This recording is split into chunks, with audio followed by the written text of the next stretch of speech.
Penso na morte do tipo assim, de autoavaliação. Se ela chegasse hoje, ela me encontraria feliz?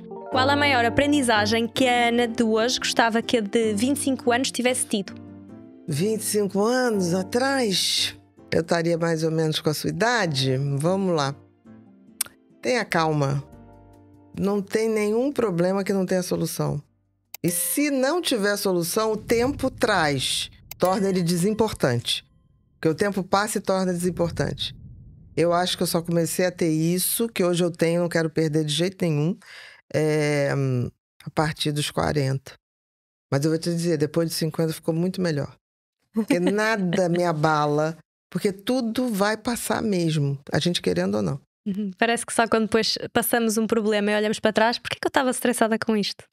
Exatamente. Mas ao mesmo tempo, por exemplo, eu acho que quando você faz um ambiente de trabalho mesclado de pessoas com mais experiência, de pessoas que estão chegando, e a gente pode ter essa coisa de vamos errar junto, seja para um lado ou para o outro, eu acho que isso pode vir antes.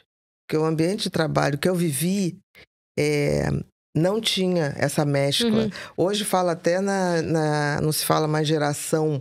Vai chegar um ponto que não vai ter geração Z, não vai ter, vai ser a geração, se eu não me engano, Burle ou Blurle. Ah, nunca ouvi. É BLU Burle, se eu não me engano. Que não vai ter mais essa coisa de geração, vai ter integração dos mesmos problemas que são humanos para todo mundo. Não vai diferir muito. Temos acesso a mais conhecimento, a mais ferramentas, livros, podcasts. Porque hoje você vê, aqui em Portugal estão se lançando um residencial para terceira idade, que é uma coisa tecnológica de ponta. Mas muito de ponta. De pessoas que estão aprendendo inteligência artificial depois dos 60 anos. De pessoas que estão tendo atividade intensa fisicamente. Então, assim, isso é uma coisa que a gente vai ver que vai chegar uma hora que as gerações estão todas misturadas. Todas misturadas. E talvez isso seja a solução. Porque a evolução veio pela nossa união. Talvez seja isso que esteja faltando. Não ficar tanto, com a sua idade, com a sua idade. Não tem mais isso. A gente sente, em todas as idades você sente medo, em todas as idades você sente angústias, talvez os motivos mudem. E quando a gente vê que isso tudo é comum da espécie humana, de nós, de sermos bichinho humano, talvez as coisas fiquem mais fáceis. Sim, se calhar estamos abertos também a aprender todos uns com os outros e não é olhar para os mais novos como ainda não percebem nada da vida, não é? Estamos aqui todos para o mesmo. Falando, na minha equipe, os novos estão trazendo coisas muito maravilhosas. Às vezes eu sou aquela que fala assim, não, fica tranquilo, vai dar errado, mas vai dar certo. E às vezes eles ficam até, como vai dar errado, vai dar certo? Não, se der errado, vai dar certo também. Mas isso eu já vivi. Então, eu acho que essa colaboração de gerações vai deixar de uma ficar julgando o outro. E talvez a gente só cresça e a gente só possa adoecer menos com esse tipo de coisa. Porque foi essa colaboração que trouxe a gente até aqui. Faz sentido. Qual foi o melhor conselho que a Ana recebeu recentemente e que tenha marcado? Recentemente...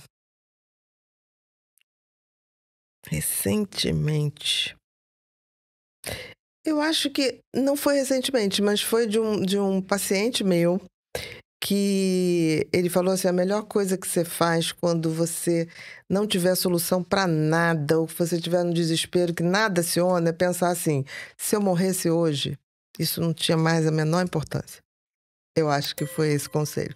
Toda vez, eu não penso na morte como fim, até porque eu acredito que a vida continua. Mas eu penso, de vez em quando, eu penso na morte do tipo assim, de autoavaliação. Tô vivendo uma vida que tá valendo a pena. Então, assim, pensar na morte para mim nunca é uma coisa mórbida, né? Eu acho que a morte chegará do jeito que eu vivo. Se eu vivo bem, ela chegará bem.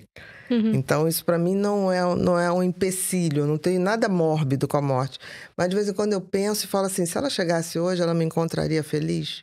Que eu quero que ela me encontre feliz. É uma bússola. É uma bússola. Boa. Se eu estou indo na direção certa.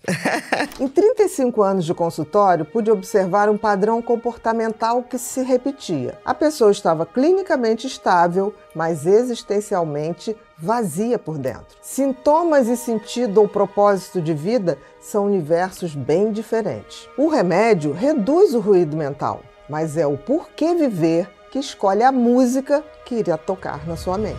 Sem direção, o cérebro repete sem refletir as ações em um modo automático. Com direção, a atenção e a motivação se alinham. Pensando nisso, criei uma trajetória existencial que une neurociência, psicologia do sentido e práticas de vida. Tudo num protocolo educativo que não substitui consulta ou terapia, mas com certeza soma na sua caminhada por felicidade autêntica. Eu vou abrir uma aula gratuita sobre os 11 pilares do propósito. Se isso faz sentido para você, se inscreva. Vamos te mostrar que existe um mapa possível para fazer a sua vida sair do vazio existencial. Estar bem é bom, mas estar vivo e feliz é muito melhor.